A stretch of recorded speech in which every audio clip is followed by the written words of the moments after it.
Napakarami na ang naging biktima ng mga Espanyol. At mas marami pa ang mamamatay kapag hindi natin pinigilan ang kanilang pang-aapi. Sa labanang ito, isusuong natin ang ating mga buhay sa panganib. Ilang araw mula ngayon, sa gabi ng 29, sisimulan na natin ang revolusyon.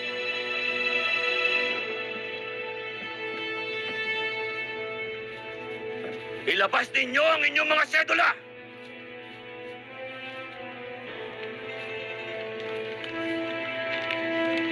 Pagmasdan ninyo ang munting papel na umaalipin sa ating lahat.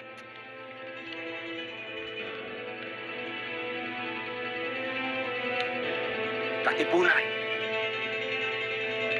kailangan na nating wakasan ang ilang daang taong pananakop ng Espanya. Kulang man tayo sa sandata. Mas malakas man ang baril at kanyon ng mga Kastila. Lalaban tayo hanggang sa huling hininga. Hindi tayo magpapalupig. Tayo ang magtatagumpay. Dahil tayo ang mga anak ng bayan. Tayo ang nagmamay-ari sa lupang ito. Sa atin ang bayan ito. Punitin ang mga sedula nyo!